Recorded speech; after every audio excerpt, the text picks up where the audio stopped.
Bertolong-tolonglah menanggung bebanmu. Demikianlah kamu memenuhi hukum Kristus. Sebab kalau seorang menyangka bahwa ia berarti, padahal ia sama sekali tidak berarti, maka ia menipu dirinya sendiri. Baiklah, tiap-tiap orang menguji pekerjaannya sendiri, maka ia boleh bermegah melihat keadaannya sendiri dan bukan melihat keadaan orang lain. Saudara, firman Tuhan ini berkata, ya, bahwa kita ini harus bertolong-tolonglah dalam menanggung beban. Kenapa kita harus hidup saling menolong? Karena manusia itu diciptakan sebagai makhluk sosial. Jadi memang sebenarnya kita diciptakan ini sebagai makhluk sosial. Jadi yang namanya sosial itu pasti suka menolong. Jadi kalau ada orang yang gak suka sosial, nah mungkin dia bukan manusia. Karena makhluk kita ini diciptakan manusia sebagai makhluk sosial. Ya, yang dimana kita ini gak bisa hidup sendiri dan memang naluri di dalam hati kita itu memang ya menolong. Karena kita diciptakan serupa dan segambar dengan Tuhan. Itu gak bisa dipungkiri, saudara. Justru kalau ada orang Kristen yang gak suka nolong orang, nah ini perlu dipertanyakan. Karena kita dicipta serupa dan segambar dengan Tuhan. Makanya ketika Tuhan Yesus datang, hidup kita ini dibaharui dan gambar diri Allah di dalam diri kita dipulihkan. Orang yang menerima karya kematian Kristus itu dia gambar dirinya dibaharui. Makanya kalau ada orang menyebut dirinya Kristen, percaya Yesus, tapi dia gak suka nolong, nah ini gambar dirinya belum dibaharui. Amin. Jadi saudara mengerti sampai di sini ya. Kenapa kita harus menolong orang? Ya karena memang kita diciptakan sebagai makhluk yang sosial. Karena kita serupa dan segambar dengan Tuhan. Nah Tuhan itu sukanya nolong. Kalau saudara ditolong Tuhan seneng gak? Saudara nolong orang lain seneng gak? Insya Allah. Ya, jadi memang sebenarnya ya pada hakikatnya seperti itu, saudara. Ya, tapi yang namanya apalagi dengan kehidupan sekarang ini, akhir zaman, firman Tuhan berkata, kasih manusia akan semakin tawar, ya pudar. Karena kita ini sibuk memikirkan kepentingan kita pribadi-pribadi. Ya, kalau kita lihat sekarang di media sosial, saudara, banyak hati nurani orang tuh yang sudah mati. Ya, sekarang kalau ada orang disiksa, istrinya dipukul, nggak ada yang nolongi. Di syuting malah semua rame-rame ambil ke HP buat dijadiin konten. Kan berapa kali kita lihat anak-anak dibully, di sekolah dipukul. Itu teman-temannya nggak ada yang nolong, semua ikut malah syuting. Ya, dari sini kita melihat bahwa memang hari-hari ini kehidupan manusia di akhir zaman, sesuai yang firman Tuhan berkata, orang akan kehilangan kasih, itu menjadi tawar. Ya karena akhir zaman memang. Tapi kita yang sudah diciptakan dalam Kristus, diri kita dipulihkan.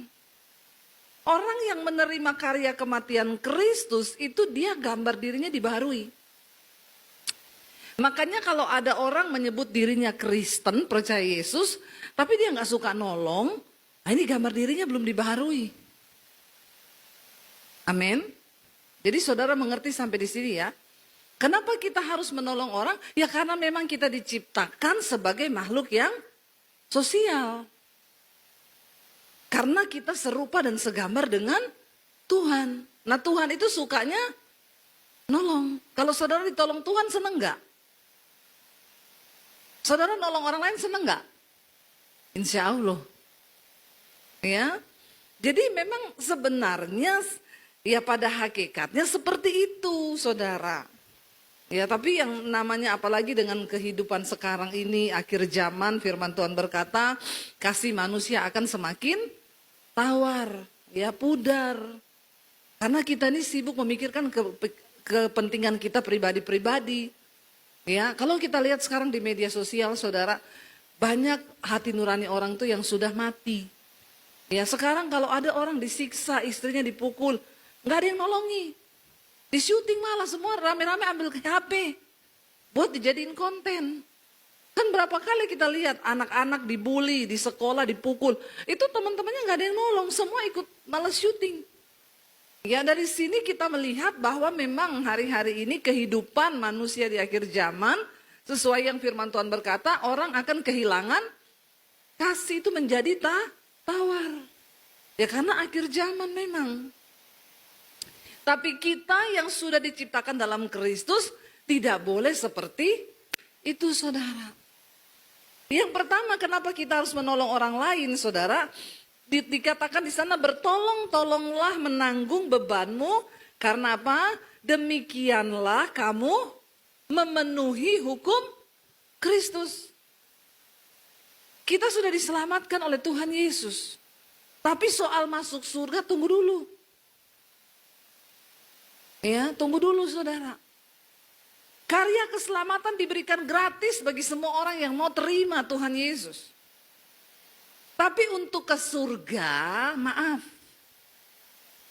Ya, enggak semua. Hanya mereka yang memenuhi hukum Kristus. Karena ada aturannya saudara. Contoh, orang mau sekolah di Australia.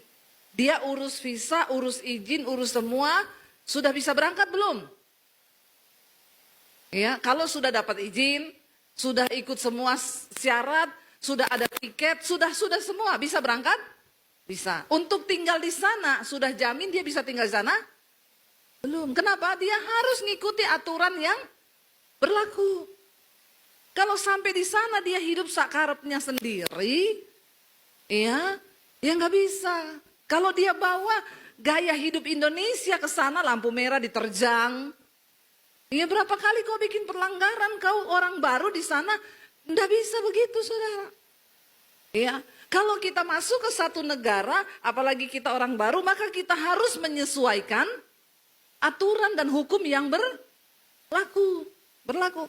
Ya di luar negeri itu, kalau di Indonesia kau bunuh anjing, kau pukul anjing, biasa, nggak apa-apa. Tapi di luar negeri nggak bisa begitu. Ya, saya di Amerika orang bilang gini, Bu, di sini kalau ibu pelihara anjing, ibu nggak bawa anjing itu jalan-jalan seminggu sekali, ibu bisa dipenjara loh, kalau ada yang laporin. Di Indonesia begitu enggak? Kagak.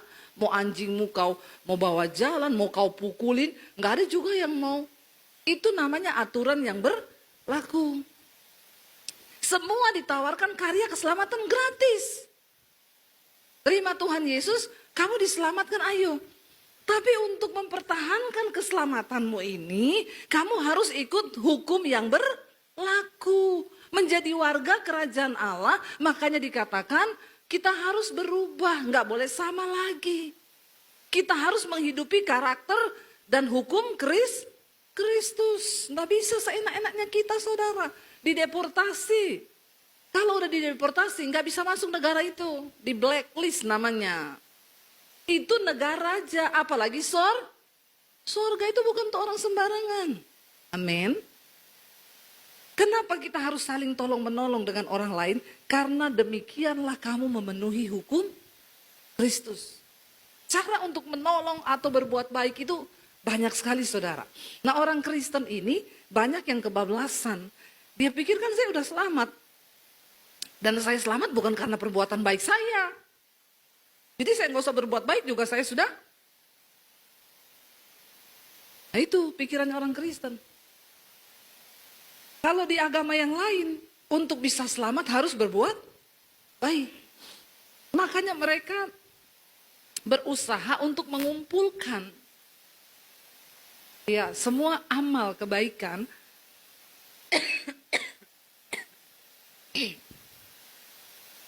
Ini suami saya berbuat baik ini.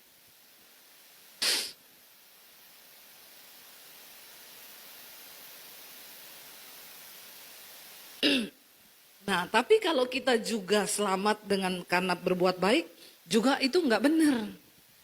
Karena keselamatan itu anugerah. Tapi kalau kita sudah terima anugerah, lalu kita nggak berbuat baik, itu juga salah. Nggak selamat juga. Karena itu dikatakan kerjakan keselamatan itu harus dikerjakan. bukan tidak dikerjakan. Kita berbuat baik itu sebagai satu wujud. Kita ini sudah diubahkan, dikembalikan ke gambar diri Tuhan yang asli. Dan untuk berbuat baik itu banyak kok saudara. Misalnya bayar parkir berapa? 5.000, kasih 10.000, amin. Ini mukanya langsung berubah semua nih. Ya, yang ada parkirnya berapa? 2.000, balikin ya 3.000, ditungguin. Dengan menolong dan berbuat baik, kau tidak akan miskin, percayalah. Tapi ada orang Kristen pelit, minta ampun saudara. Ditungguin itu, kembalian 500. Saya pernah potong rambut, ya, bayarnya pakai QRIS. Maaf bu, kurang bu bayarannya. Berapa? Kaget saya, kurang 500 rupiah. Padahal saya ngasih tip sama kapsernya di situ 100.000. Setiap kali potong rambut, saya kasih 100.000. Kurang 500 rupiah saya ditagih saudara. Terus saya bilang, aduh saya nggak bawa uang 500 lagi. Cari-cari nggak bawa cash. Aduh gimana ya bu, nggak ada 500 sih. Transfer aja. Kayaknya MBK nggak bisa bu, transfer 500 rupiah. Astagfirullah subhanallah, ada orang begini saudara. Ya, ada loh, ada. Taburkan perbuatan baik saudara.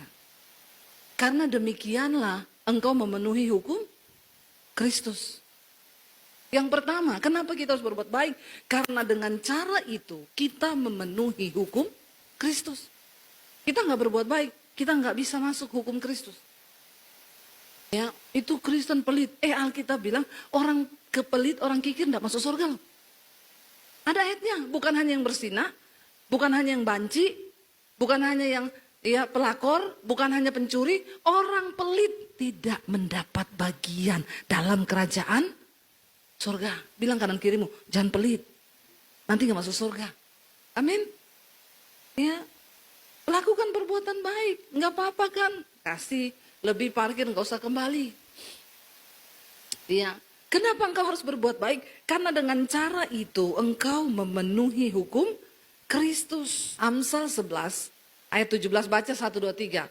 Orang yang murah hati berbuat baik kepada diri sendiri. Tetapi orang yang kejam menyiksa badannya sendiri. Artinya apa? Prinsip tabur tuai.